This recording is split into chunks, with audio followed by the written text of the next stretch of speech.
Assalamu alaikum 5 class. Here is your book, The Grammar Tree. So let's open your books.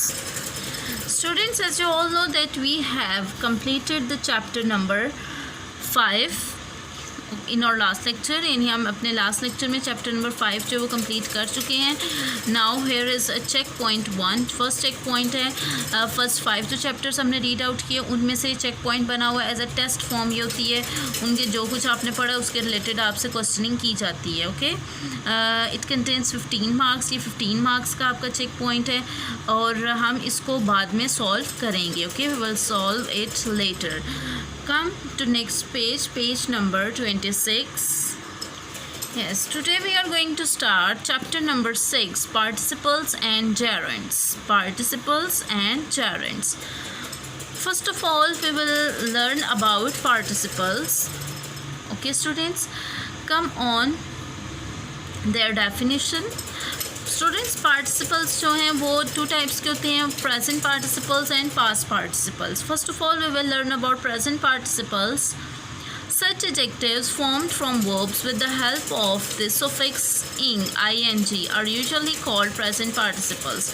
Ji, present participles कौन से होते हैं? जो ऐसे adjectives जो verb की जो बेस फॉर्म होती है उसके साथ जब ing लगा देते हैं सुफिक्स तो वो क्या बन जाते हैं? Present participles. यानी ing वाली जो फॉर्म होती है उसको हम प्रेजेंट पार्टिसिपल्स कहते हैं. लाइक ईटिंग, ड्रिंकिंग, ये क्या है? इनके साथ ing यूज़ हो रहा है, so they are present participles. You have seen many examples of ing forms of verbs being used as adjectives. यानी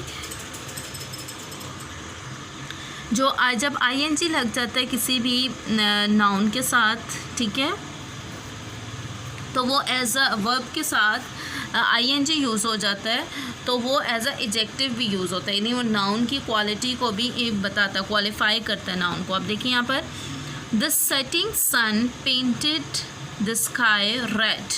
Second, this book contains some amazing facts. अब फर्स्ट वाली जो एग्जाम्पल थी ए, सेटिंग, सेट प्लस ing लग गया तो setting बन गया. तो ये नाउन को क्वालिफाई कर रहा है. नाउन कौन सा? यहाँ पर सन, सूरज नाउन है तो अब उसको क्वालिटी में और इन्हांसिंग कर रहे हैं.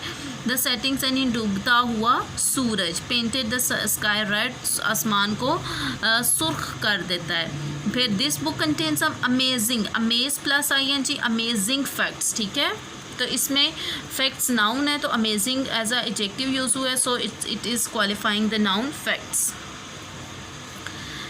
Come to next. However, we find that the meaning of an ing adjective may be different from the usual meaning of the verb from which it has been formed. Like जी, अब वो कह रहे हैं कि जब ये adjective बन जाता है, ठीक है, like fetching clothes, ठीक है. अब जब हम इसको एज अ वर्ब, सिर्फ वर्ब, जिस वर्ब से ये बना है adjective, किससे बना है? fetch से बना है ना. fetch प्लस ing हुआ है तो fetching बना है. तो fetch का मीनिंग यानी उस वर्ब का मीनिंग जो है वो उस adjective के मीनिंग से डिफरेंट होता है. ठीक है, अब fetching clothes जब होगा तो मीन्स अट्रैक्टिव, यानी attractive clothes. Next number D, revolting smell. Revolting smell, revolting का मीन यहाँ पर क्या होगा? एक्सट्रीमली अनप्लेजेंट, यानी नाखुशगवार, जो आपको पसंद ना हो. Haunting music, haunting music unforgettable, जिसको आप भूल नहीं सकते. ठीक है, अब फेच, रिवोल्ट, हॉन्ट, ये क्या हैं? ये वर्ब्स हैं. ठीक है, अब हम इनके सब मीनिंग्स देखते हैं कि इनका क्या मीनिंग है. फेच का मीनिंग क्या होता है? उठा कर लाना, यानी कोई चीज़ लेकर आना. रिवोल्ट, बगावत करना. हॉन्ट यानी ज़्यादा आना जाना, ज़्यादा मिलना जुलना. ठीक है, इसको हॉन्ट कहते हैं. ठीक है, देखिए आप इनके meanings as a verb different है और एज अ एडजेक्टिव डिफरेंट है. Number 2, some adjectives are used in spoken English only to express disapproval, annoyance, anger, etc. like. यानी कुछ जो एडजेक्टिव्स हैं ing फॉर्म में ये आपके गुस्से को शो करते हैं, यानी किसी चीज़ की डिसअप्रूवल को शो करते हैं. ठीक है, इरिटेशन को शो करते हैं. अब number F, blooming mistake. Blooming mistake मतलब यूज टू एक्सप्रेस एंगर और अनॉयनेंस, यानी यहाँ पर ब्लूमिंग मिस्टेक जो है वो आपकी गुस्से को शो कर रहा है. Raving lunatic, raving lunatic, lunatic का मतलब होता है पागल. रेविंग टोटली यानी मुकम्मल तौर पर. ब्लिथरिंग ईडियट, ब्लिथरिंग ईडियट, कंप्लीट या और अटर. इडियट बेवकूफ़ कंप्लीट मुकम्मल तौर पर। अब इनके जो वर्ब्स हैं उनका भी मीनिंग डिफरेंट होगा एडजेक्टिव से। ब्लूम, रेव, ब्लिथर, ये तीनों क्या हैं, वर्ब्स हैं जिनसे ये एडजेक्टिव बने हैं। तो अब ब्लूम का मतलब क्या होता है, कली, फूल, ठीक है, उसको हम ब्लूम कहते हैं ना। और रेव का मतलब होता है टॉक लाइक फूल्स, यानी बेवकूफ़ों की तरह बात करने को रेव कहते हैं। ब्लिथर, ब्लिथर मतलब ओल फोल बगना, यानी कुछ उल्टा सीधा बोलना। Done. Come to next page, page number 27. Many ing adjectives do not have any corresponding verbs because they have been formed from verbs plus a prefix. Outstanding, success, outstanding, exceptionally good or remarkable. There is no corresponding verb outstand. Ongoing project, ongoing, continuing. There is no corresponding verb on-go. Forthcoming event, forthcoming, about to happen. There is no corresponding verb forthcoming, forthcome.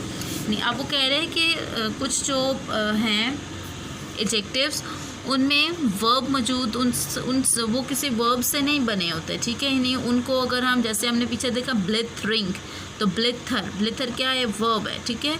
अब कुछ adjectives होते हैं जिनका में verb जब हम उसको separate करते हैं वो वर्ब नहीं होता, ठीक है। अब देखिए यहाँ पर आउटस्टैंडिंग, सक्सेस। अब आउटस्टैंडिंग, अब आउटस्टैंड कोई वर्ब नहीं है, ठीक है। ऑन गोइंग, ऑन गो भी कोई वर्ब नहीं है। फोर्थ कमिंग, फोर्थ कम भी कोई वर्ब नहीं है। डन। थर्ड फैक्ट है, some adjectives ending in ing do not have any corresponding verbs. Cunning animal, balding man, appetizing food. यानी इसमें भी कुछ एडजेक्टिव जो ing पर एंड होते हैं उनमें भी करस्पॉन्डिंग वर्ब मौजूद नहीं होता। लाइक कनिंग एनिमल, कन, balding man, bald, appetising food, एपिटाइज, ये सारे वर्ब्स नहीं हैं, ठीक है।